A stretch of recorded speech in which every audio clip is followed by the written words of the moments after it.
नमस्कार दोस्तों, आपके अपने YouTube चैनल अरवी क्लासेस पर आप सबका हार्दिक स्वागत है। आशा करता हूँ सब कुशल मंगल होंगे और अपनी तैयारी अच्छे से कर रहे होंगे। तो अपन राजस्थान ज्योग्राफी में राजस्थान के वनस्पति और वन्य जीव पढ़ रहे थे। वनस्पति में अपन ने वन पूरे कर लिए थे। वन पहले तो अपन ने राजस्थान में वनों के जो आज़ादी से पहले राजस्थान की जो रियासतें थी उनके द्वारा जो प्रयास किए गए थे उन पर चर्चा की थी। फिर राजस्थान वन विभाग द्वारा जारी अभिलेखित या प्रशासनिक वनों के बारे में अपन ने जानकारी की थी। फिर प्रशासनिक आधार पर उनको 3 भाग में बांटा था। फिर अपन ने ISFR की वन रिपोर्ट उस पर विस्तार से चर्चा की थी। और पिछली क्लास में जो भौगोलिक आधार पर वनों का वर्गीकरण था उस पर अपन ने चर्चा की थी। आज की जो क्लास में इसमें अपन जैव विविधता पे विस्तार से चर्चा करेंगे, बायोडाइवर्सिटी पे, ताकि एग्जाम की दृष्टि से ऐसा टॉपिक है, बिल्कुल ईजी है, छोटा है और एग्जाम में लगभग एक क्वेश्चन यहाँ से आता है। और लगभग अधिकांश बच्चे इस टॉपिक से अनछुए रहते हैं, अर्थात इसको छोड़ देते हैं। इसलिए आज अपन इससे रिलेटेड जो विश्व कन्वेंशन सम्मेलन हुए हैं उन पर चर्चा करेंगे। इससे पहले आप इस क्लास को पूरे लास्ट तक देखना। एक बार अपन पहले रिवाइज कर लेते हैं कल के जो क्लास थी उसका, और फिर आज की क्लास को अपन आगे से स्टार्ट करेंगे। तो कल की क्लास में अपन ने देखे थे भौगोलिक आधार पर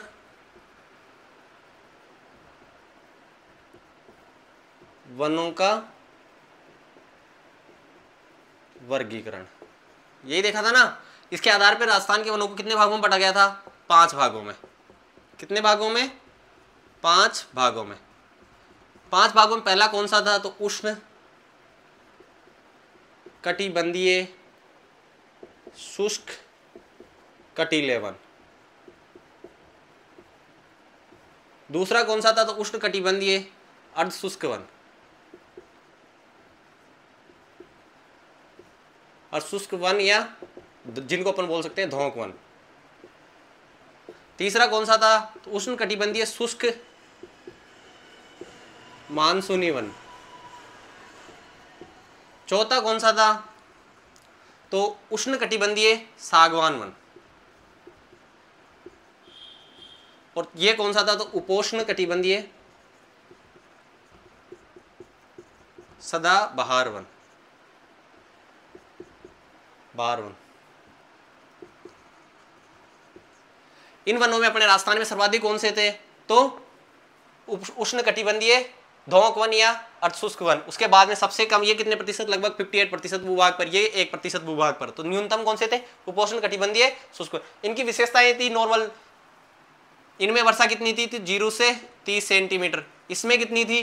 तो 30 से 60 सेंटीमीटर। इसमें कितनी थी? तो 50 से 80 सेंटीमीटर।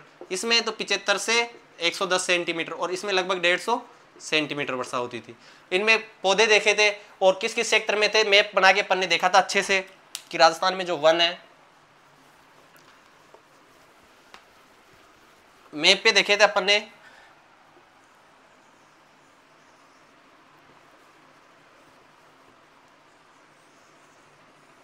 ये अपना राजस्थान हो गया। राजस्थान में अपन ने देखे थे पहले तो उष्ण कटिबंधीय शुष्क वन, फिर अपन ने देखे थे उष्ण कटिबंधीय धोंक वन, फिर अपन ने देखे थे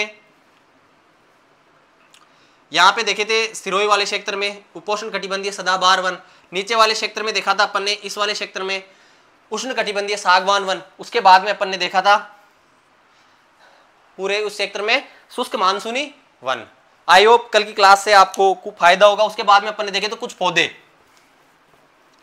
कल की क्लास में अपन ने कुछ पौधे भी तो देखे थे, और पौधों में अपन ने देखा था जैसे खेजड़ी हो गई, तो केजड़ी का अपन ने देखा था। खेजड़ी का इसका नाम देखा था प्रोसेसिव सिनेरेरिया।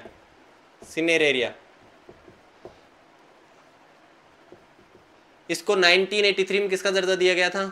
तो राज्य वृक्ष का। इसको राजस्थान का गौरव क्लब वृक्ष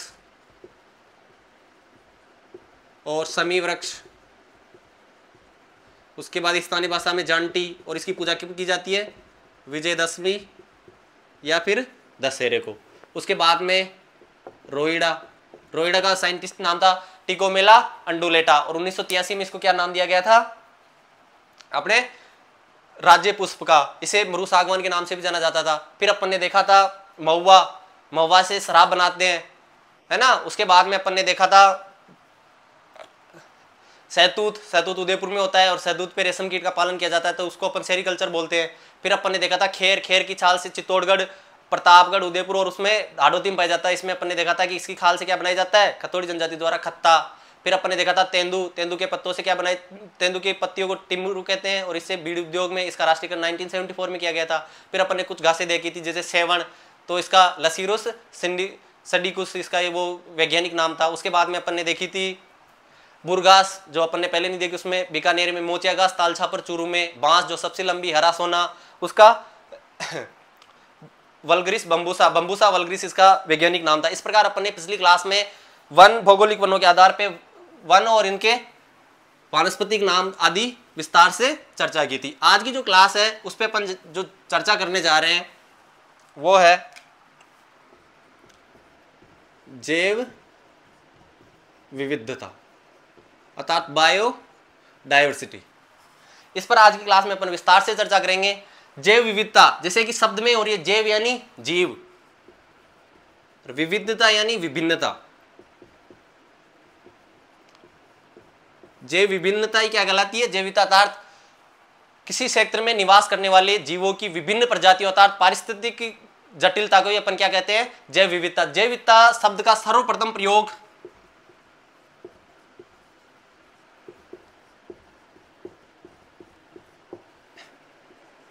WG रासेन द्वारा किया गया था। WG रासेन द्वारा क्या किया गया था, जैव विविधता शब्द का सर्वप्रथम प्रयोग। लेकिन जैव विविधता का जनक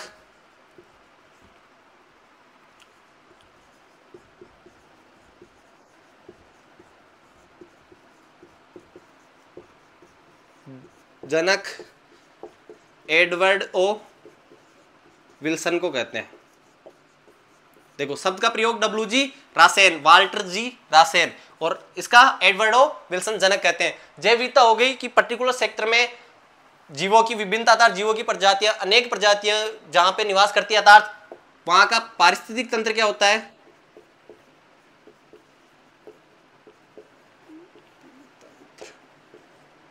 कैसा होता है ये, जटिल, अतः जटिल पारिस्थितिक तंत्र होता है, वहां पे जैव विविधता भी अधिक पाई जाती है। अब जैव विविधता के आधार पर राजस्थान को 4 जैव विविध भागों में, एक बार इसका स्क्रीनशॉट ले लो, यहां से क्वेश्चन बन सकता है। सर्वप्रथम प्रयोग WG रासेन, फैक्ट है सीधा सीधा, परिभाषा तुमसे कोई नहीं पूछेगा, फिर भी जैव विविधता जीवों की भिन्नता, पर्टिकुलर सेक्टर में निवास करने वाली या रहने वाली जीवों की प्रजातियों की विभिन्नता या जटिल पारिस्थितिक तंत्र को अपन क्या कहते हैं, जैव विविधता। इस शब्द का सर्वप्रथम प्रयोग WG रासेन द्वारा किया गया था और जैव विविधता का जनक एडवर्ड ओ विल्सन को माना जाता है। एक बार आप इसका स्क्रीनशॉट ले लो।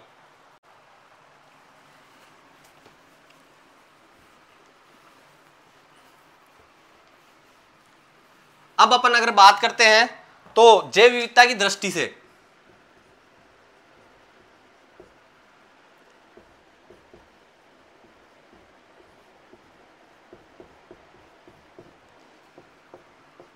राजस्थान को 4 भागों में बांटा गया है। कितने भागों में, 4 भागों में। जैसे अगर बात करते हैं तो मरुस्थल में रहने वाला एक तरह से मरु जैव पारिस्थितिकी तंत्र, ये तो हो गया अपना पहला। दूसरा अगर बात करते हैं तो अपने आ जाता है अरावली, तो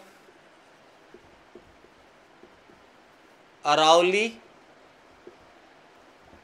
पारिस्थितिकी तंत्र वाला जैव विविधता वाला क्षेत्र। तीसरा अगर अपन बात करते हैं तो पूर्वी मैदानी पारिस्थितिकी तंत्र।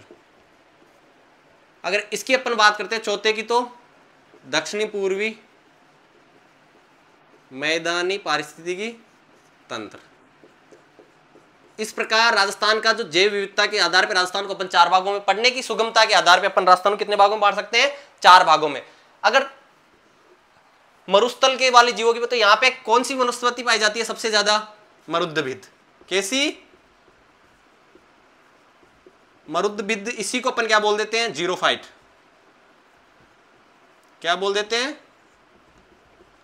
जीरोफाइट वनस्पति। यहां की अगर पौधों की बात करते हैं तो अपन ने कल ही देखा था नागफनी, कैक्टस आदि यहाँ पे पौधे पाए जाते हैं। अरावली ये राजस्थान का सबसे समृद्ध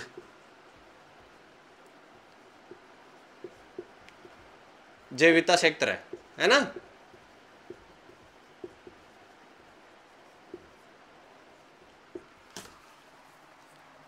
सबसे समृद्ध जैव विविधता क्षेत्र कौन सा है, तो अरावली। इसमें अगर जीव जंतु की बात करते हैं तो जैसे हो गया भालू, हिरण, चौसिंगा,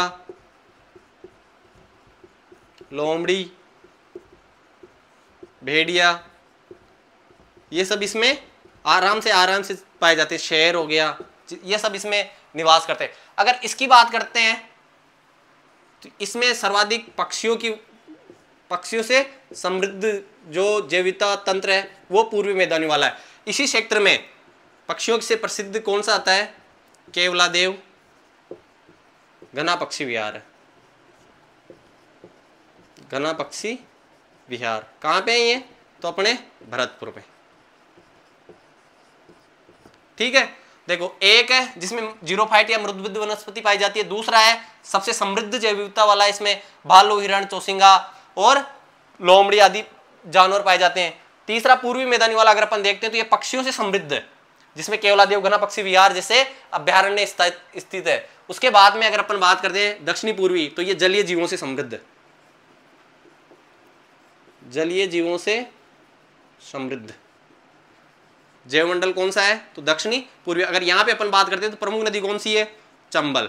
और चंबल में कौन कौन से, तो घड़ियाल, डॉल्फिन, गांगेसूस, उदबिलाव, ये सब इस पारिस्थितिक तंत्र के मुख्य जीव है। अब यहां से क्वेश्चन पूछा जा सकता है डायरेक्ट कि राजस्थान का सबसे समृद्ध जैव विविधता क्षेत्र कौन सा है, तो अरावली वाला। राजस्थान का वह जैव विविधता क्षेत्र जहां पे मरुद्भिद या जीरो टाइप की वनस्पति विकसित होती है तो हो जाएगा मरु जैव विविधता तंत्र, जैव पारिस्थितिक तंत्र। उसके बाद में अगर पक्षियों से समृद्ध जैव विविधता तंत्र पूछे तो पूर्वी मैदानी पारिस्थितिकी तंत्र। उसके बाद में अगर जलीय जीवों से समृद्ध पूछे तो दक्षिणी पूर्वी पारिस्थितिकी तंत्र। एक बार आप इसका स्क्रीनशॉट ले लो। चलो अगर अपन आगे देखते हैं तो ये तो अपने राजस्थान के प्रमुख क्षेत्र हो गए। अब देखो इनका जो जैव विविधता जीव है इनका संरक्षण होता है। यहां से कई बार क्वेश्चन पूछा जाता है, इजी होता है लेकिन अनटच रहते हैं इन क्वेश्चनों से, इसलिए एग्जाम में इनको अपन टच भी नहीं करते। जैसे एक क्वेश्चन आता है यहां पे,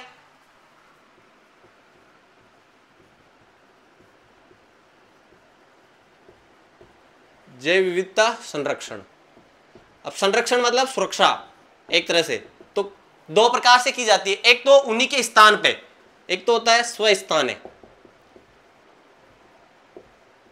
ठीक है, दूसरा होता है बहिस्थान है। अर्थात उनके लिए कृत्रिम आवास। स्वस्थान है मतलब उनके ही प्राकृतिक आवास पे, प्राकृतिक आवास पर संरक्षण। अगर अपन बहिस्थानी की बात करते हैं तो कृत्रिम आवास बनाकर,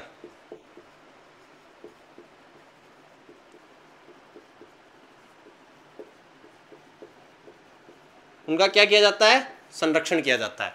स्वस्थानीय मतलब ऐसी जगह जहां पे जैसे कोई जंगल है, जंगल में कोई भी जीव है, उनको अगर संरक्षण प्रदान करना है तो उसको अपन क्या कर सकते हैं, उसकी सुरक्षा के लिए उसको राष्ट्रीय उद्यान घोषित कर सकते हैं, रामसर स्थल घोषित कर सकते हैं, अभ्यारण्य घोषित कर सकते हैं, कंजर्वेशन रिजर्व घोषित कर सकते हैं। तो ये सारे जितने भी है वो सब क्या है, स्वस्थानीय। उन्हीं के स्थान पर उनको संरक्षित किया जाता है, सुरक्षा प्रदान की जाती है, वो कहलाता है स्वस्थानीय। अब एग्जाम में इसका क्वेश्चन कैसे आता है, एक बार दोनों देखो उसके बाद में क्वेश्चन बताऊंगा। जैसे राष्ट्रीय उद्यान हो गए, उसके बाद में अभ्यारण्य हो गए, उसके बाद में अगर बात करते हैं तो रामसर स्थल हो गए। फिर अगर अपन बात करते हैं रामसर स्थल के अलावा तो कंजर्वेशन रिजर्व, संरक्षित क्षेत्र, ये हो गए जैवमंडल हो गए। ये सब क्या है? स्वस्थान है, अर्थात उन्हीं के स्थान पे। अब जैसे कोई जगह है जहां पे किसी जीव की बहुलता है, तो उस जगह पे गैर जो मनुष्य की जो गतिविधियां हैं उनको कंट्रोल कर लिया जाता है, और वहां पे ओनली उन्हीं जीवों के लिए उस जगह का क्या किया जाता है? संरक्षण किया जाता है। ऐसे स्थान राष्ट्रीय उद्यान हो गया, अभ्यारण्य हो गया, रामसर स्थल हो गया, संरक्षित क्षेत्र हो गया, जैवमंडल हो गया, ये सब क्या कहलाते हैं? स्वस्थान है। अब देखो कृत्रिम स्थान है, जैसे कोई जीव है वो बिल्कुल संकटग्रस्त प्रजाति है, उसकी अगर जंगल में रहे तो दूसरे जीव उसका शिकार करके खा जाएंगे। ऐसे जीवों को संरक्षित करने के लिए कृत्रिम आवास बनाए जाते हैं, जैसे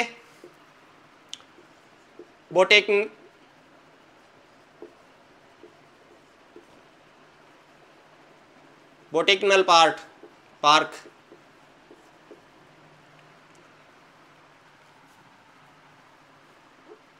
बोटेनिकल पार्क है ना। उसके बाद में अगर अपन बात करते हैं तो चिड़ियाघर,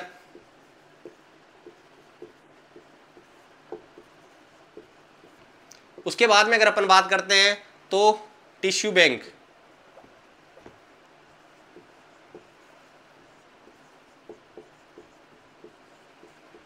उसके बाद में बात करते हैं एक्वेरियम, फिर अगर अपन बात करते हैं तो जीन बैंक। ठीक है, ये ऐसे स्थल है जहां पे मतलब ये इनका प्राकृतिक आवास नहीं होता, खुद मनुष्य चिड़ियाघर बनाते हैं तो चिड़ियाघर में अनेक जीवों को संरक्षण प्रदान करते हैं। एक्वेरियम बनाते हैं तो मछलियों को, अलग अलग प्रकार की मछलियों को उसमें रखा जाता है। ये सब क्या है कि मतलब कृत्रिम आवास बनाया जाता है और उसमें जीवों को क्या किया जाता है? संरक्षित किया जाता है। अब एग्जाम में अगर इनका क्वेश्चन देखें तो एग्जाम में क्वेश्चन आने देखने, एक बार इसका स्क्रीनशॉट ले लो। एग्जाम में जो क्वेश्चन आता है वो डायरेक्ट पूछता है कि स्वस्थाने जैव विविधता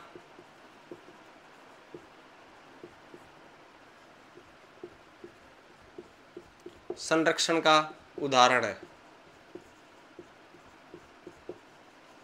ऑप्शन ए। अब स्वस्थानी का दे रहा है तो वो देगा पहले चिड़ियाघर, क्या देगा? चिड़ियाघर। ऑप्शन बी, फिर इधर से देगा एक्वेरियम,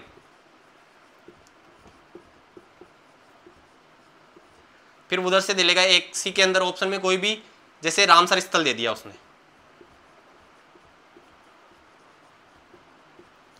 और डी में देगा उपरोक्त सभी, क्या देगा? अब ये पूछा क्या है? स्वस्थान है, अर्थात इनमें तीनों में से अपने को ऐसा देखना है जिसमें जीव जंतुओं को उनके प्राकृतिक आवास पर, प्राकृतिक निवास स्थान पर ही क्या किया जाता है? संरक्षित किया जाता है। अब देखो चिड़ियाघर उनका जीव प्राकृतिक आवास थोड़ी होता है, मनुष्य द्वारा निर्मित संरक्षित स्थल है, इसलिए नहीं होगा। एक्वेरियम में भी नहीं होगा, एक्वेरियम में मछली थोड़ी आती है, मछली लाके डाली जाती है, अर्थात रामसर स्थल। ये इसका क्या हो जाएगा? Correct answer. अब ये तो मैंने एक क्वेश्चन पूछा, वो कैसे भी घुमा के दे सकता है उसको। मैंने बोला स्वस्थान है, वो पूछ सकता है, बहिस्थानी पूछ सकता है, हो सकता है बहिस्थानी के 3 दे दे और एक स्वस्थानी का दे दे, निम्न में से नहीं है, बहिस्थानी का नहीं है, ऐसे भी दे सकता है, स्वस्थानी का नहीं है, ऐसे भी दे सकता है। क्वेश्चन को मेन चीज है इन दोनों का अपने को अर्थ समझ में आ जाना चाहिए। स्वस्थानी मतलब उन्हीं के स्थान पे, बहिस्थानी मतलब उनके स्थान से बाहर उनको संरक्षण प्रदान करना। अब इतना तो आप समझते ही हो। टिश्यू बैंक, जीव कोई टिश्यू बैंक थोड़ी खोलेंगे, जीव तो जीव होते हैं, उनके लिए टिश्यू बैंक कौन खोलेगा? मनुष्य। एक्वेरियम, मछलियां एक्वेरियम में आती है क्या? पहले समुद्र में होती है, जलाशय में होती है, तालाब में होती है, वहां से मनुष्य उनको उठा के कहां डाल देता है? एक्वेरियम में। जीन बैंक, उनका कौन सा जीन बैंक? सब मनुष्य द्वारा किए गए प्रयास है। अर्थात जो बोटेनिकल पार्क, ये भी मनुष्य द्वारा किया हुआ प्रयास है, ये ध्यान रखना, ये जरूरी होता है। इसके आगे पार्क लगा हुआ है ना, इससे अपन इसको उद्यान समझ लेते हैं और इसमें स्वस्थानी में मान लेते हैं, लेकिन ये भी क्या होते हैं? बहिस्थानी के ही एक उदाहरण होता है। आई होप ये जो कंसेप्ट है इससे आपको थोड़ी हेल्प होगी और आगे एग्जाम में अगर इनसे कोई क्वेश्चन आता है तो आप गलत नहीं करा क्या होगे। स्क्रीनशॉट ले लो आप इसका एक बार। चलो अब देखो, अपन ने जैव विविधता की परिभाषा देख ली, राजस्थान की जैव विविधता के विरासत स्थल देख लिए और उसके जनक और शब्द का यूज करता देख लिया। उसके बाद में अपन ने जैव विविधता संरक्षण के प्रयास देख लिए कि स्वस्थानी कौन से और बहिस्थानी कौन से। अब जो अपन चलेंगे आगे की क्लास में कि जैव विविधता के लिए अंतरराष्ट्रीय स्तर पर क्या क्या प्रयास किए गए, जैव विविधता के संरक्षण हेतु जैसे सम्मेलन होते हैं, क्वेश्चन आते हैं यहां से।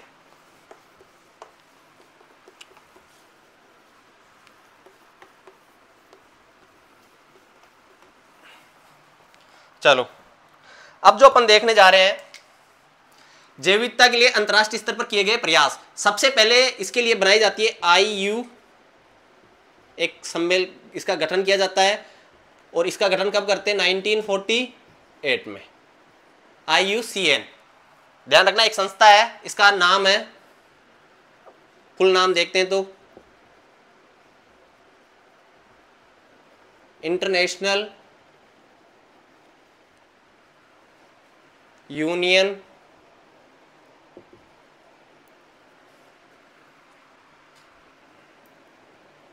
For conservation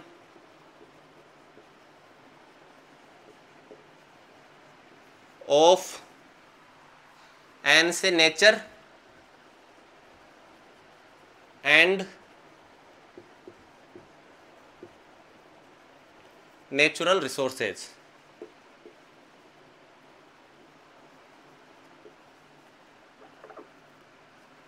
natural resources, IUCN की फुल फॉर्म है international union for conservation of nature and natural resources. ये एक अंतरराष्ट्रीय संघ है, किसके लिए? प्रकृति और प्रकृति के जो संसाधन है उसका संरक्षित करने के लिए, सुरक्षित रखने के लिए। इसकी स्थापना कब की गई थी? तो 1948 में। इसका जो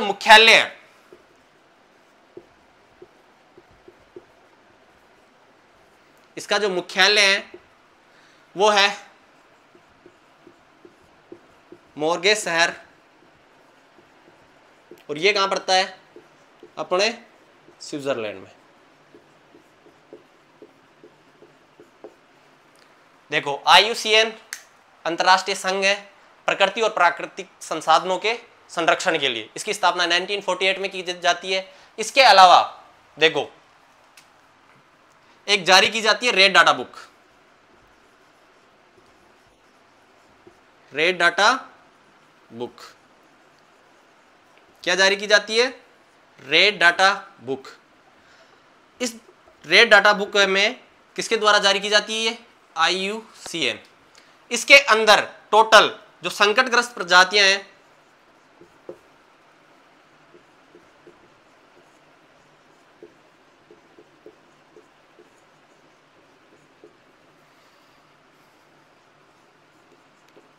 क्या है? ये संकटग्रस्त प्रजातियों की एक सूची है। इसमें टोटल 5 कलर होते हैं। कितने रंग होते हैं? 5 रंग होते हैं।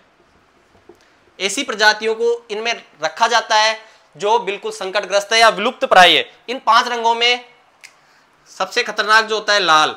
अगर कोई प्रजाति इस लाल रंग वाली पेज पे है तो समझ लो वो बहुत विलुप्त प्राय है, इन्हें समझ लो खतरे के निशान पे है। उसके बाद में इसमें जो अलग अलग रंग होते हैं, एक होता है सफेद, एक होता है पीला, एक होता है भूरा और एक होता है हरा। अगर कोई जानवर इस लिस्ट में आ गया तो समझ लो उसको खतरे से बाहर निकाल लिया गया था, तो उसको बचा लिया गया है। रेड डाटा बुक का जो प्रतीक है वो है लाल पांडा। लाल पांडा। रेड डाटा बुक सर्वप्रथम 1975 में जारी की गई थी। इसका जो नवीनतम संस्करण था वो 5th संस्करण था जो 2010 में जारी किया गया है। ठीक है, एक बार आप इसका स्क्रीनशॉट ले लो। सॉरी, ये जो 1975 है ना, इसको 1972 कर लो। कब जारी की गई थी? 1972 में। देखो IUCN 1948 international union for conservation of nature and natural resources, मुख्यालय मोर्गे शहर, स्विट्जरलैंड।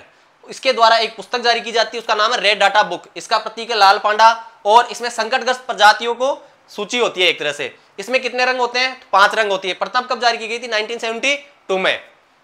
ठीक है, उसके बाद जो लाल रंग होता है ये समझ लो विलुप्त प्राय प्रजाति को किस रंग के पेज पे लिखा जाता है? लाल रंग के। उसके अलावा जो 5 रंग होते हैं सफेद, पीला, भूरा और हरा। हरे रंग में यदि कोई जीव आया है तो वो उसको मतलब संरक्षित किया जा सकता है, उसको बचाया जा सकता है। इस प्रकार 1972 में प्रथम बार ये सूची जारी की गई थी और 5th एडिशन 2010 में इसका जारी किया गया था जो नवीनतम है। 2010 बाद अब तक इसका कोई एडिशन नहीं आया। एक बार आप इसका स्क्रीनशॉट ले लो। अब चलो 1972 में तो IUCN द्वारा क्या जारी की गई, रेड डाटा बुक। ठीक है, 1973 में एक सम्मेलन होता है काइट्स करके, क्या करके, IUCN द्वारा ही एक सम्मेलन का आयोजित किया जाता है। ठीक है, काइट्स का मतलब है convention, the convention of international trade endangered species, अर्थात संकटग्रस्त प्रजातियों के लिए अंतरराष्ट्रीय व्यापार को नियंत्रित करने हेतु एक समझौता होता है। यह कब होता है काइट्स का आयोजन, तो 1973 में। किस लिए, तो संकटग्रस्त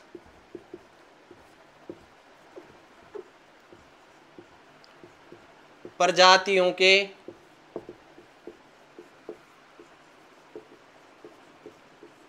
अंतरराष्ट्रीय व्यापार पर क्या स्थापित करने हेतु, नियंत्रण स्थापित करने हेतु एक सम्मेलन होता है काइट्स करके। इसका मुख्य उद्देश्य है, क्वेश्चन पूछा जा सकता है, संकटग्रस्त प्रजातियों के अंतरराष्ट्रीय व्यापार पर नियंत्रण करने हेतु कौन सा समझौता या कौन सा सम्मेलन या किस अनुबंध के तहत जाना जाता है, तो वो था काइट्स। और काइट्स का जो भारत है इस काइट्स का सदस्य बना था 1975 में। कब बना था इसका सदस्य काइट्स का, 1975 में। काइट्स IUCN द्वारा कब, 1973 में। काइट्स का मतलब है संकटग्रस्त प्रजातियों के अंतरराष्ट्रीय व्यापार पर प्रतिबंध। इसके अलावा एक फैक्ट आता है, आप सबने सुना होगा WWF, WWE बॉक्सिंग का नहीं है, WWF है वर्ल्ड वाइल्ड लाइफ फंड। इसकी स्थापना की गई थी 1962 में। और ये जो इसका मुख्यालय है वो है ग्लांडशायर, और ये कहां पड़ता है, स्विट्जरलैंड में। कहां पड़ता है, स्विट्जरलैंड में। और इसका जो प्रतीक है वो है लाल पांडा। लाल पांडा अपन ने जस्ट अभी पढ़ा था, इसका क्या है, प्रतीक है, प्रतीक चिन्ह। आई होप अभी जो अपन ने देखे हैं, सबसे पहले देखा अपन ने IUCN, कब हुई थी इसकी स्थापना, 1948 में। तो ये किस लिए बनाया गया है, तो international union for conservation of nature and natural resources, अर्थात अंतरराष्ट्रीय संघ है किसके लिए, तो प्रकृति और प्राकृतिक संसाधनों को संरक्षित करने के लिए, सुरक्षित रखने के लिए। इसका मुख्यालय कहां पे था, तो मोरगे शहर, स्विट्जरलैंड। उसके बाद में अपन ने देखा था IUCN द्वारा एक पुस्तक जारी की जाती है जिसको अपन रेड डाटा बुक के नाम से जाना जाता है। उसको कब जारी किया गया था सबसे पहले, तो 1972 में। कब जारी किया गया था, 1972 में। उसके बाद में अपन ने देखा काइट्स, भाई जब रेड डाटा बुक जारी की उसमें क्या था उसमें, कि संकटग्रस्त प्रजातियों को उसमें दर्शाया जाएगा, और 1972 में उसको जारी की गई। उसके जस्ट बाद में उसमें कितने रंग थे, 5। कौन कौन सा, लाल, सफेद, भूरा, पीला और हरा। हरे में यदि कोई जाति आ गई है तो मतलब उसको बचा लिया गया है, सुरक्षित रख लिया गया है। लेकिन यदि लाल में है तो समझ लेना जाति क्या है, खतरे में। रेड का मतलब खतरा। उसके बाद में IUCN द्वारा ही काइट्स का आयोजित किया गया। कब किया गया, 1973 में। इसका मतलब क्या था कि जो संकटग्रस्त प्रजातियां हैं उसके अंतरराष्ट्रीय व्यापार को क्या करना है, प्रतिबंधित या नियंत्रित करना है। भारत इसका कब सदस्य बना, 1975 में। उसके बाद में अगर अपन WWF की बात करते हैं तो इसकी स्थापना एक फंड है, वर्ल्ड वाइल्ड लाइफ फंड, विश्व वन्यजीव कोष। इसकी स्थापना कब की गई थी, तो 1962 में। इसका जो मुख्यालय है कहां पे, ग्लांड, और ये कहां पे है, स्विट्जरलैंड में। और इसका जो है प्रतीक क्या है, लाल पांडा। आयोग अब तक जो देखा है, ये अपन ने देखा है, वो आप इसको स्टोरी से जोड़ के देख रहे होंगे कि सबसे पहले IUCN 1948, उसके बाद में रेड डाटा बुक 1972, उसके बाद में 1973 में काइट्स, फिर क्या आया, भारत कब बना इसका सदस्य, 1975। इस बीच 1962 में क्या बना दिया, WWF का एक फंड बना दिया गया। एक बार इसका स्क्रीनशॉट ले लो आप। चलो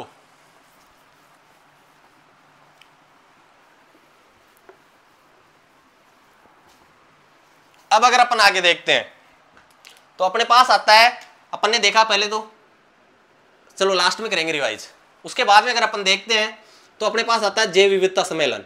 क्या आता है? जैव विविधता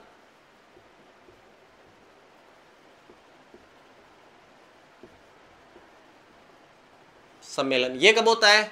1992 में जैव विविधता के लिए सम्मेलन होता है 1992 में। कहां पे होता है? तो नैरोबी। और नैरोबी कहां की राजधानी है? तो केन्या की। केन्या नैरोबी में जैव विविधता का सम्मेलन होता है 1992 में। कब होता है? तो 11 से 22 मई 1992। इसलिए 22 मई को क्या मनाया जाता है? तो अंतरराष्ट्रीय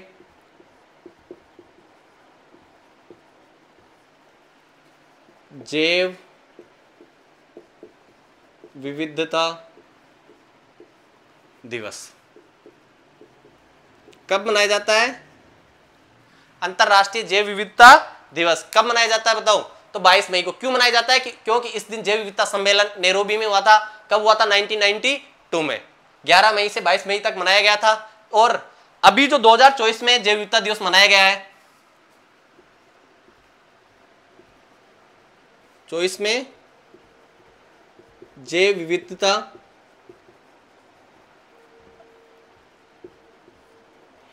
दिवस जो मनाया गया है, इसकी जो थीम है वो है बी पार्ट ऑफ प्लान। अर्थात योजना का हिस्सा बनो। योजना का हिस्सा बनो, ये इसकी क्या है? थीम है। कब मनाया गया है? 22 दिवस को अंतरराष्ट्रीय जैव विविधता दिवस मनाया जाता है। 2024 में भी मनाया गया है, जिसकी थीम क्या है? तो बी पार्ट ऑफ प्लान। अब देखो, नैरोबी में हो गया, जैव विविधता सम्मेलन हो गया, जैव विविधता दिवस मनाने लग गए। तो इसी की अनुपालना में 2002 में भारत सरकार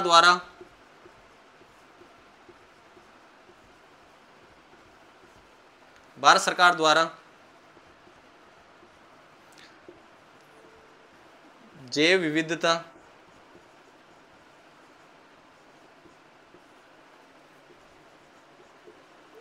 अधिनियम 2002 पारित किया गया। किसकी अनुपालना में? जैव विविधता सम्मेलन 1992 की अनुपालना में क्या जारी किया, क्या पारित किया गया? भारत सरकार द्वारा जैव विविधता अधिनियम 2002 पारित किया गया। और अक्टूबर 2003 में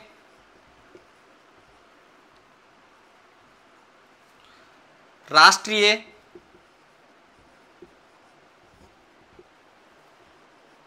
जैव विविधता प्राधिकरण का गठन किया गया। और इसका मुख्यालय कहां बनाया गया? तो चेन्नई। अब देखो, इस थीम में अपन ने देखा है कि जैव विविधता सम्मेलन 1992 में कहां हुआ? नैरोबी, केन्या में। कब हुआ? 11 से 22 मई 1992 को। 22 मई को आयोजित हुआ था, जैव विविधता पे पूरा डिपेंडेंट था, इसलिए इसको क्या 22 मई को क्या मनाया गया? अंतरराष्ट्रीय जैव विविधता दिवस के रूप में। अब अंतरराष्ट्रीय जैव विविधता दिवस के रूप में मनाया जा रहा है, तो सीधी सी बात है 2024 में भी जैव विविधता दिवस मनाया होगा।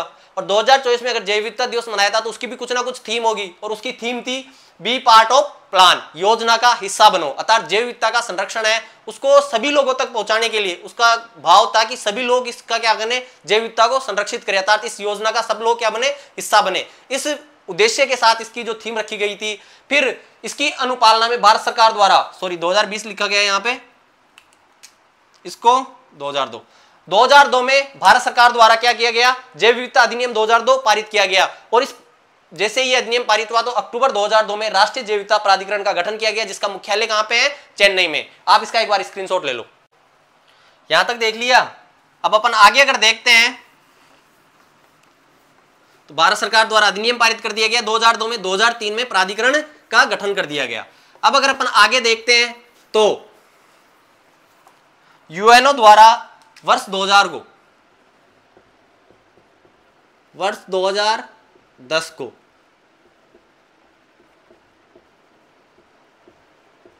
क्या घोषित किया गया, तो जैव विविधता वर्ष घोषित किया गया।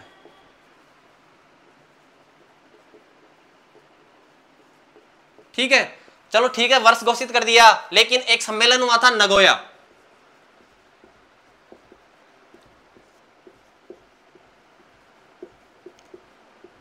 नगोया सम्मेलन। अब आप पूछोगे सर नगोया कहां पे है, तो ये कहां पे है, जापान में। इस सम्मेलन में 2011 से लेके 2020 तक का जो समय था, इसको जैव विविधता दशक घोषित कर दिया गया। क्या घोषित कर दिया गया, जैव विविधता दशक घोषित कर दिया। लो साहब, 2010 को तो जैव विविधता वर्ष घोषित किया था, वर्ष से काम नहीं चला तो पूरे दशक को ही क्या कर दिया, जैव विविधता दिवस, जैव विविधता दशक 2011 से 2020। अब ये यहां से क्वेश्चन ये तो पूछा जा सकता है कि जैव विविधता दशक 2011 से 2020, लेकिन इंपॉर्टेंट फैक्ट ये आता है कि कौन से सम्मेलन में 2011 से 2020 को जैव विविधता दशक घोषित किया गया था। तो क्या कौन सा था, नगोया सम्मेलन। और नगोया कहां पे है, जापान का एक शहर है वहां पे। अब इसके बाद में जिसको भारत में 2002 में अधिनियम पारित कर दिया, 2003 में प्राधिकरण बना दिया। अब देखो जैव विविधता की बात करते हैं तो उसमें पर्यावरण भी आता है, ठीक है, वन भी आते हैं, वायु भी आती है, जल भी आती है, जल भी आता है, और जैव विविधता भी आते हैं।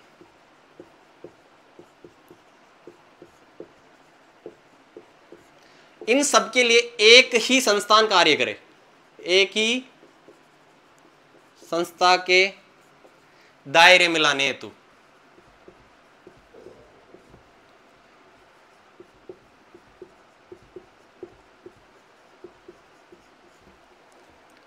$1910 2010 में NGT अर्थात नेशनल ग्रीन ट्रिब्यूनल का गठन किया गया। देखो 2010 को जैव विविधता का वर्ष घोषित कर दिया, उसके बाद नगोया सम्मेलन में क्या कर दिया, 2011 से 2020 को जैव विविधता दशक घोषित कर दिया। और वन, वायु, जल, जैव विविधता और पर्यावरण, इन सबको एक ही संस्था के दायरे में डालने के लिए एनजीटी अर्थात नेशनल ग्रीन ट्रिब्यूनल, इसका क्या कर दिया गया, गठन कर दिया गया, जिसका मुख्यालय कहां पे है, नई दिल्ली में। मुख्यालय कहां बनाया गया, नई दिल्ली। आई होप चीजें समझ में आ रही होगी आपके। और फैक्ट एग्जाम की दृष्टि से जितने इंपॉर्टेंट फैक्ट थे वही फैक्ट है।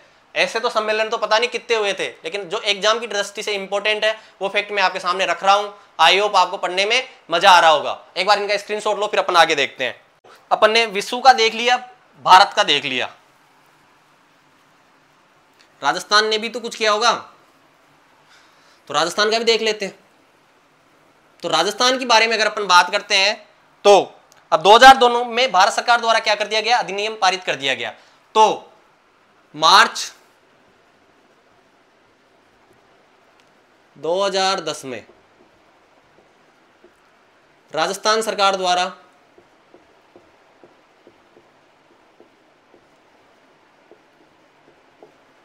क्या लाए जारी किए गए, जैव विविधता के नियम।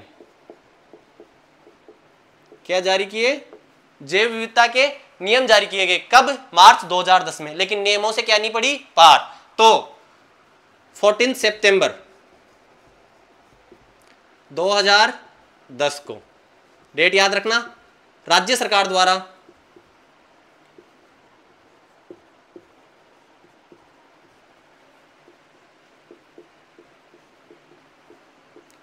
Rajasthan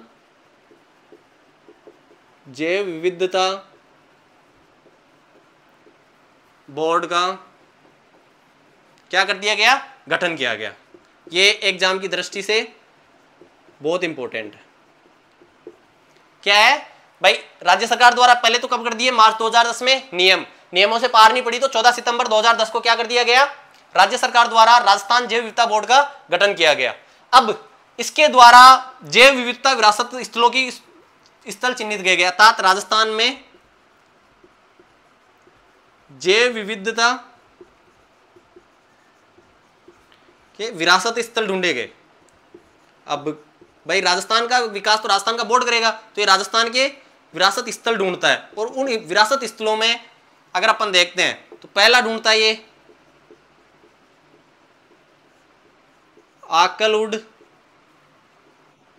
fossils park, Akal wood fossils park, और ये पार्क कहां पे थे, तो राष्ट्रीय मृग उद्यान जैसलमेर। ठीक है, दूसरा ये जो चिन्हित किया है नागपहाड़, और नागपहाड़ कहां पे है, अजमेर। इन्होंने जो तीसरा स्थल ढूंढा है वो ढूंढा है छापोली मनसा माता। क्या ढूंढा है इन्होंने, छापोली मनसा माता, और ये जो स्थल पड़ता है ये कहां पड़ता है, झुंझुनू में।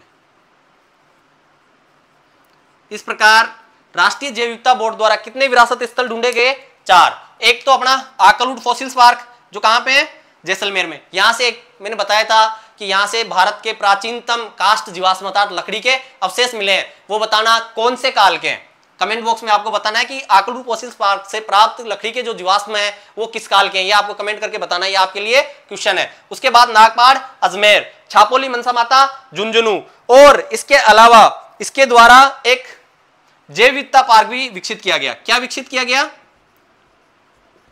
जैव विविधता पार्क, और ये पार्क कहां पे डेवलप किया गया, तो उदयपुर के गब्दर क्षेत्र में। एक क्षेत्र है, क्षेत्र का नाम है गब्दर, और ये कहां पे है, तो उदयपुर में। ठीक है, देखो अपन ने इसमें देखा है कि मार्च 2010 को राजस्थान सरकार द्वारा नियम बनाए गए, नियमों से पार नहीं पड़ी तो 14 सितंबर 2010 को राजस्थान राज्य जैव विविधता बोर्ड का गठन किया गया। जैव विविधता बोर्ड द्वारा क्या किया गया कि जैव विविधता विरासत स्थल ढूंढे गए, उसमें अपने राजस्थान में कितने ढूंढे, 3। पहला ढूंढा उन्होंने आकलवुड फॉसिल्स पार्क, ये कहां पे, राष्ट्रीय मृग उद्यान में। दूसरा ढूंढा उन्होंने नागपहाड़, अजमेर। तीसरा ढूंढा उन्होंने छापोली मनसा माता, झुंझुनू। इनसे पार नहीं पड़ा तो उन्होंने एक जैव विविधता पार्क बना दिया, और वो कहां पे बनाया, गब्दर उदयपुर में। आई होप चीजें आपके समझ में आ रही होगी, एक बार आप इनका स्क्रीनशॉट लो।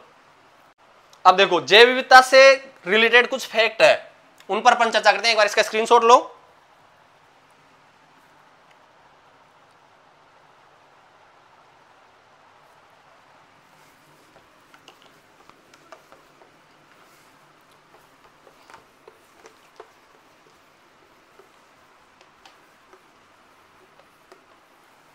देखो जैव विविधता के भारत में क्या है, हॉटस्पॉट है।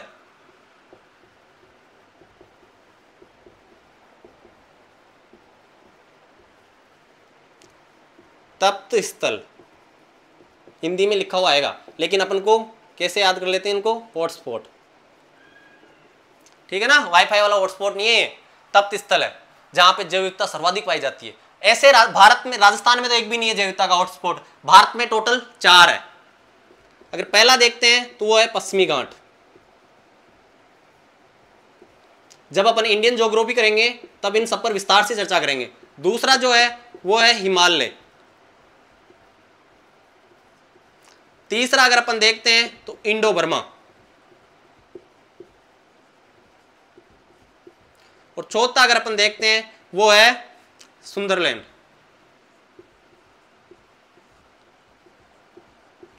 ये भारत के क्या है, हॉटस्पॉट है। ठीक है, इसके बाद में अगर अपन बात करते हैं तो भारत में कुछ जैव मंडल रिजर्व भी है। क्या है? जैव मंडल रिजर्व। इनकी संख्या कितनी है? तो इनकी संख्या है 18। कितनी है? 18। इनमें से 12 को तो यूनेस्को द्वारा क्या घोषित किया गया है? विश्व विरासत स्थल। विश्व विरासत स्थल या विरासत धरोहर।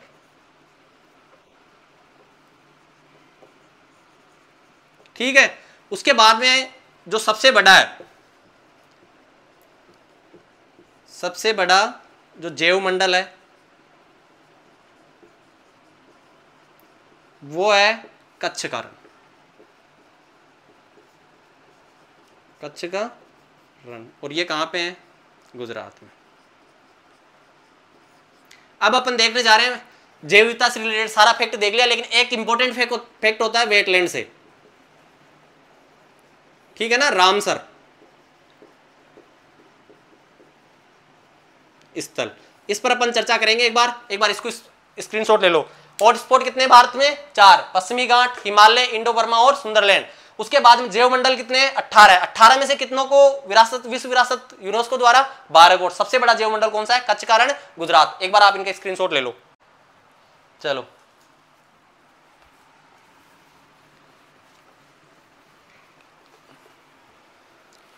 अब यहां से भी क्वेश्चन पूछे जाते हैं, बहुत जरूरी इंपॉर्टेंट फैक्ट है, वो है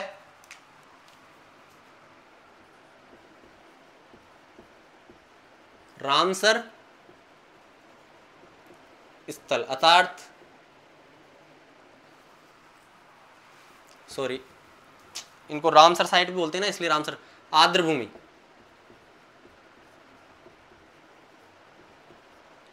आर्द्रभूमि या वेटलैंड। ठीक है। एक डेट याद रखना, 2 फरवरी 1971, 2 फरवरी 1971 को एक स्थान होता है रामसर। कहां पे है? रामसर। कहां पे है ये? ईरान में। ठीक है। इस स्थान पर आर्द्रभूमि को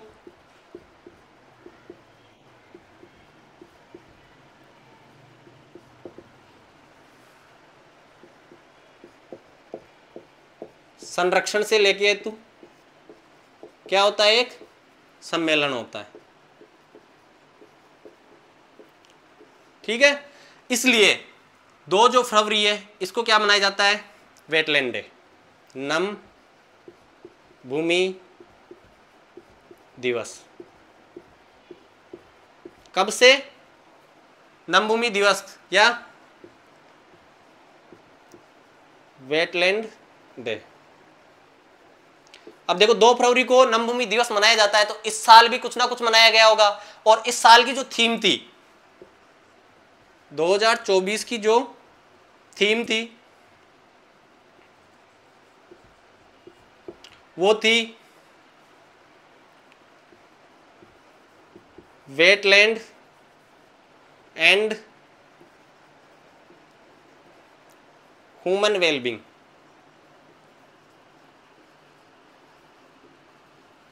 क्या थी?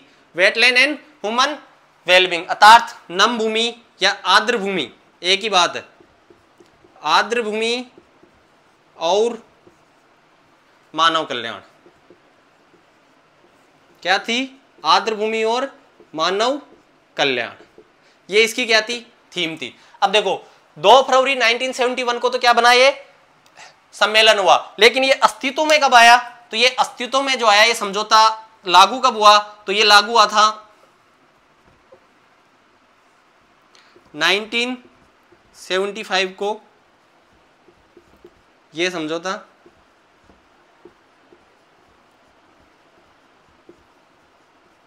क्या हुआ? लागू हुआ।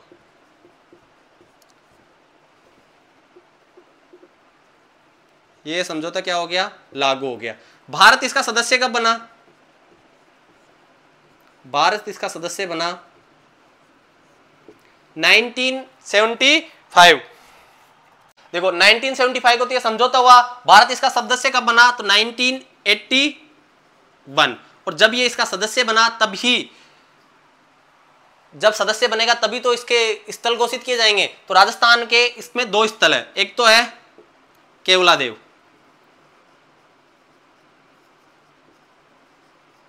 इसको कब घोषित किया गया था, 1981 में, और जो दूसरा जो रामसर स्थल है वो है सांबर।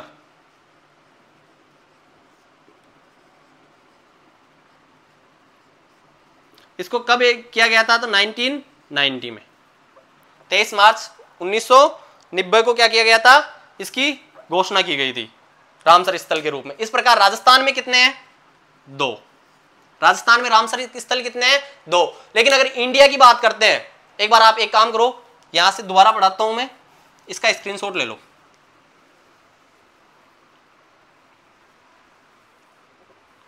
इसका स्क्रीनशॉट लो आप। आर्द्रभूमि दिवस वेटलैंड है 2 फरवरी 1971, रामसर ईरान के शहर था, और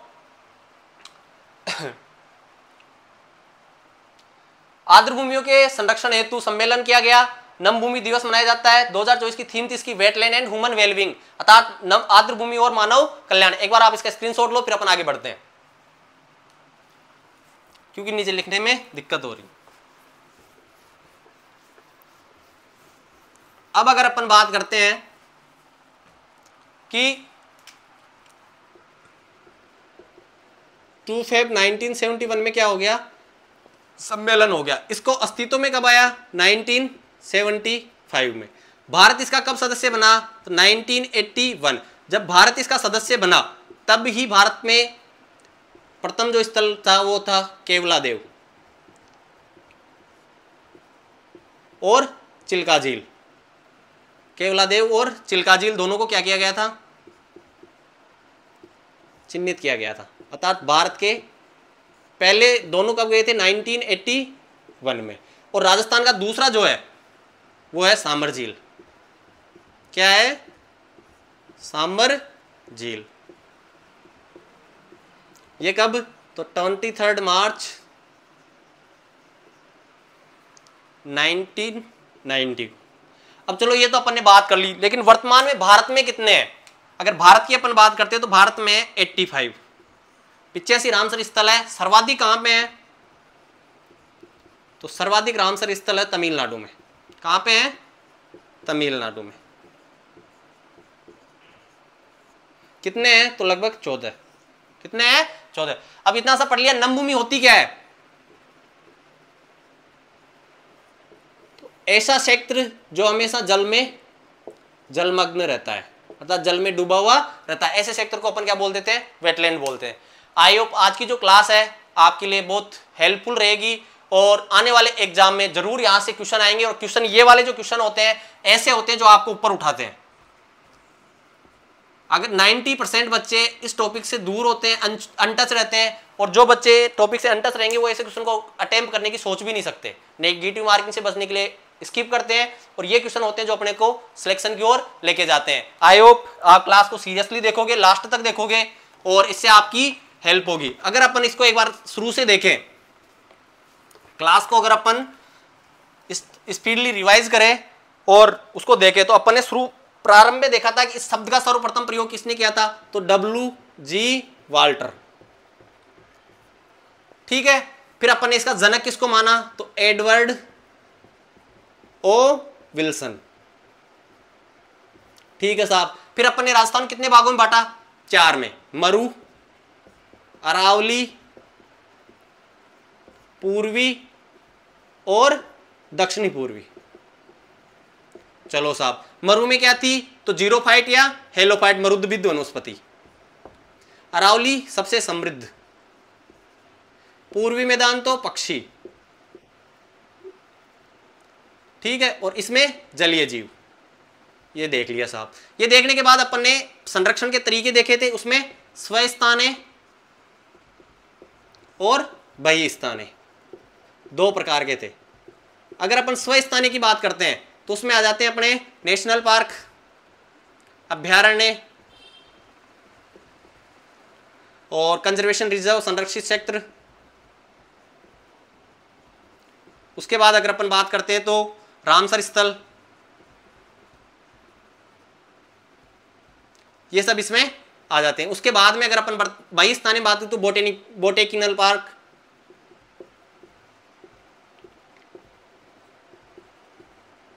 पार्क, फिर gene bank, tissue bank, aquarium, चिड़ियाघर, ये सब अपन ने देखा। चलो ये सब देखने के बाद फिर अपन ने देखी IUCN अर्थात international union for conservation of nature and natural resources. इसकी स्थापना कब की गई थी? तो 1948 में। मुख्यालय कहाँ है? तो मार्गे शहर, और मार्गे शहर कहाँ पे है? ये है स्विट्जरलैंड में। चलो इसके बाद में जैसे इसकी स्थापना होती है तो इसके द्वारा एक बुक जारी की जाती है, वो है रेड डाटा बुक। जैसा कि नाम में लिखा है लाल, लाल तो मतलब खतरा। ये कब जारी की गई थी? 1972 में। वर्तमान में इसका लेटेस्ट जो संस्करण था वो कौन सा था? 5th। ये कब जारी किया गया था? 2010 में। इसमें कितने रंग होते हैं? तो 5। लाल अर्थात विलुप्त प्राय प्रजातियों के लिए, फिर सफेद, पीला, भूरा और हरा। हरे का मतलब है उसको बचा लिया गया है। उसके बाद में इसी के द्वारा एक काइट्स का आयोजन किया गया था। काइट्स का मतलब है कि ऐसी संकटग्रस्त प्रजातियां के अंतरराष्ट्रीय व्यापार पर, इंटरनेशनल ट्रेड पे क्या कर जाना है? प्रतिबंध लगाना है। यह कब हुआ था? तो 1973 में। ठीक है। भारत इसका कब सदस्य बना? तो 1975 में। उसके बाद में IUCN के अलावा एक अपन ने फंड बढ़ा था, WWF अर्थात वर्ल्ड वाइल्ड लाइफ फंड। इसकी स्थापना कब हुई थी? तो 1962 में। इसका मुख्यालय कहाँ पे है? तो ग्लांड शहर, और ये कहाँ पे है? स्विट्जरलैंड में। ये अपन ने देख लिया था। इसका अलावा इसका अपन ने देखा था प्रतीक क्या था? तो लाल पांडा। क्या था? और इसका भी प्रतीक क्या है? लाल पांडा। चलो साहब यहां तक हमने देख लिया। यहां तक देखने के बाद अपन ने आगे देखा था 1992 का सम्मेलन। कहां पे हुआ था? तो नैरोबी। नैरोबी कहां पे है साहब? केन्या में। कहां पे है? केन्या में। ये कब हुआ था? तो 11 से 22 मई 1992। इसलिए 22 मई को अपन क्या मनाते हैं? बायोडाइवर्सिटी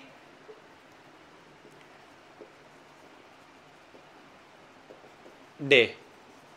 चलो बायोडाइवर्सिटी डे 22 मई को मनाते हैं। तो 22 मई तो 2024 में भी आई थी साहब। तो 2024 का जो इसकी थीम थी वो क्या थी? Be part of a plan, अर्थात क्या बनो? योजना का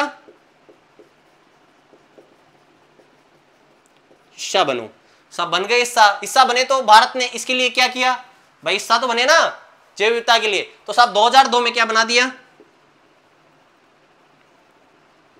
अधिनियम क्या करा? पारित।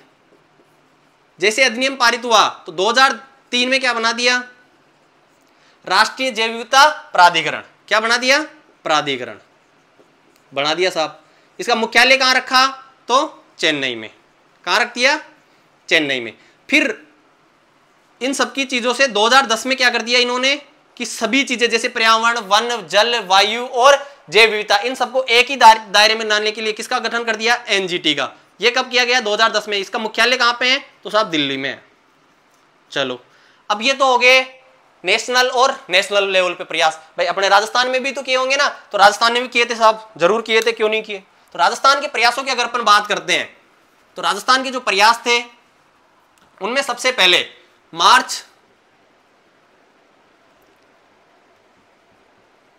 2010 इस दिन क्या बनाए गए? तो जैव विविधता के नियम बनाए गए साहब। नियम बना दिए, नियमों से पार नहीं बढ़ी। फिर डेट आई 14 सितंबर 2010 को जब ये रूल बनाए तो इन्होंने क्या कर दिया? राजस्थान जैव विविधता बोर्ड का गठन। राजस्थान जैव विविधता बोर्ड का क्या कर दिया इन्होंने? गठन कर दिया। बोर्ड का गठन कर दिया तो बोर्ड क्या चिन्हित करेगा? विरासत स्थल। क्या करेगा?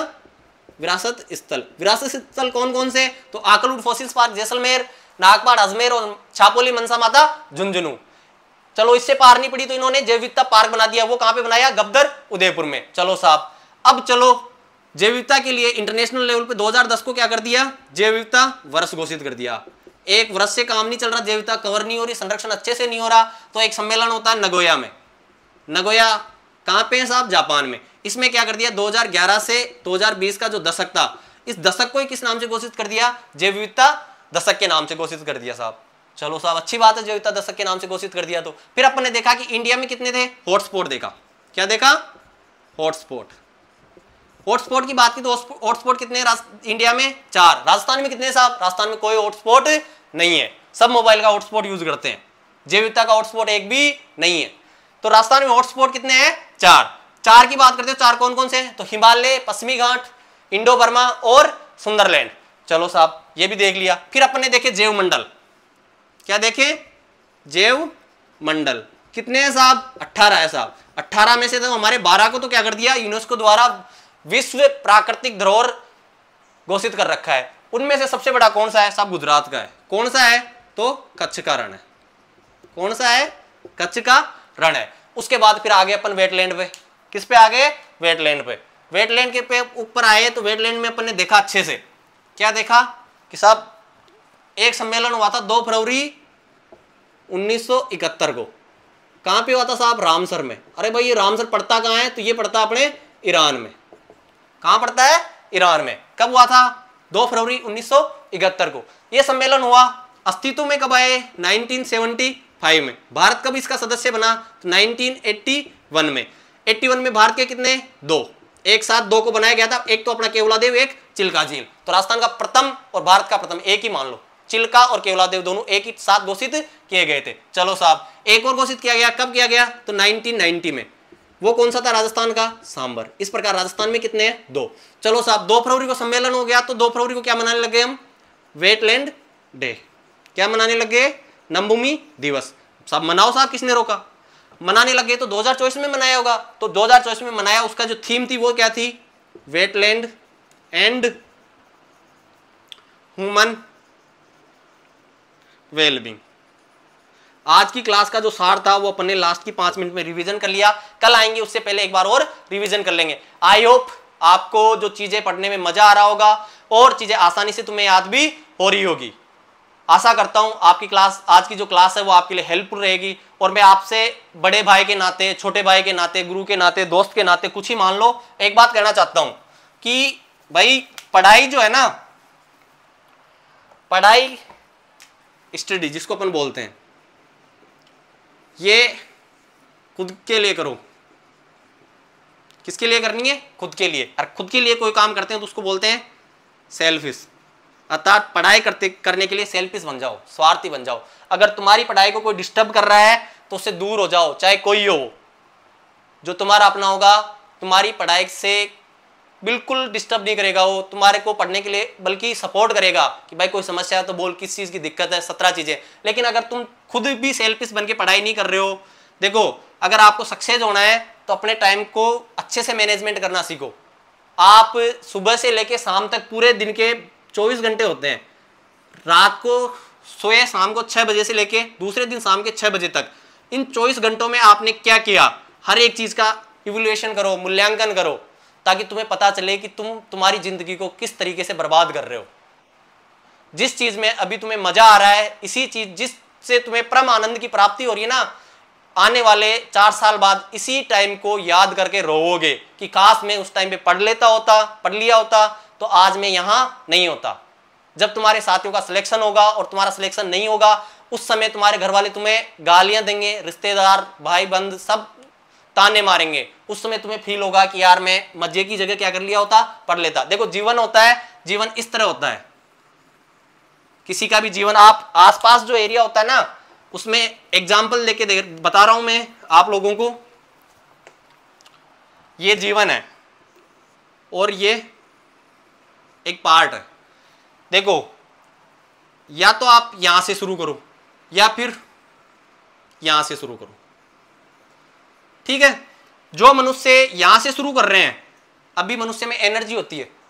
अर्थात उनको इस चढ़ाई को चढ़ने में कोई दिक्कत नहीं आती, एनर्जेटिक है, बिल्कुल बॉडी में एनर्जी है, फुल युवावस्था है, इस चीज को चढ़ने में दिक्कत नहीं आती। और अपन जो चढ़ाई होती है वो सारी 25 तक की एज तक चढ़ ले तो फिर बाद में क्या है, पूरा जीवन बिल्कुल मजे से, कुछ नहीं करना, बैठ के खाना है। लेकिन अगर आप अभी से इस चढ़ाई में आ रहे हो तो आपकी जो एनर्जेटिक एज है, उम्र, जो पढ़ाई की जो उम्र है, वो अभी आप मस्ती में निकाल रहे हो और बिल्कुल आलसी तरीके से इस तरीके से आप नीचे चढ़ रहे हो। लेकिन आपको ये भूलो मत, यहां से घूम के वापस गाड़ी यहां आएगी और आपको ये चढ़ाई चढ़नी पड़ेगी। और ये चढ़ाई कब चढ़ोगे, जब आपके शरीर में एनर्जी नहीं होंगी, आपके बच्चे हो जाएंगे, आपकी बीवी आ जाएगी और उसके बाद आपको उनको खिलाने के लिए पैसे नहीं होंगे, आपके खुद के शौक पूरे नहीं होंगे, आपके बच्चों के शौक पूरे नहीं होंगे और आपकी बीवी के भी शौक पूरे नहीं होंगे। फिर आए दिन घर में होगा क्लेश। और अगर उस क्लेश से बचना है तो अच्छे से पढ़ो, आराम से मस्त रहो, मतलब दिमाग को टेंशन फ्री। और बोल रहा हूं, वैकेंसी आने के बाद अगर तुम पढ़ाई स्टार्ट करोगे तो उस पढ़ाई का तुम्हारा कोई मतलब नहीं है। पढ़ाई वही है जो शांति काल में की जाती है। और पढ़ने का जो तरीका है बदल दो। अगर तुम्हारे से पढ़ाई नहीं हो रही है तो पढ़ने का तरीका बदलो। एक दिन में आपने जैसे 10 पेज पढ़े, ठीक है, 10 पेज पढ़ लिए तो शाम को उस पेज को लिखने की कोशिश करो कि 10 पेज में से मैं कितने पेज बिना देखे लिख पा रहा हूं। समझ लो 10 पेज में से अगर आपने 1 पेज लिखा है तो आज की पढ़ाई है आपकी 1 पेज। ये मत सोचना कि हमने 10 पेज पढ़ लिए। जब तक वो 10 पेज याद नहीं होंगे वो आपकी पढ़ाई में उनकी गिनती भी नहीं होगी। इसलिए अच्छे से पढ़ो, मन लगा के पढ़ो, पढ़ाई खुद के लिए करो, दूसरों को दिखाने के लिए पढ़ाई मत करो। और जितना हो सके दुनिया से छिपके पढ़ाई करो, गुप्त हो जाओ, बिल्कुल गुफाओं में चल जाओ, बाबा जी बन जाओ, कुछ ही कर लो, है ना, पर पढ़ाई करो भाई। बिना पढ़ाई के कुछ नहीं है। और वो है ना, मन के हारे हार है, मन के जीते जीत। अगर आप खुद के मन में ही ये सोच के बैठे हो कि यार इस दुनिया में इतने लोग पढ़ रहे हैं, मेरा कैसे सिलेक्शन होगा, फिर भूल जाओ कि अपना सिलेक्शन होगा। और अगर तुम आज से प्रॉमिस करके, आज 1 अक्टूबर है, क्या है आज 1 अक्टूबर है, और आज से प्रॉमिस करके खुद से बिना चीटिंग करे 6 महीने पढ़ते हो ना, कितने 6 महीने, तो मैं गारंटी के साथ बोल सकता हूं 8वें महीने में जो पेपर होगा ना तुम्हारा, उसी पेपर में तुम्हारा सिलेक्शन हो जाएगा।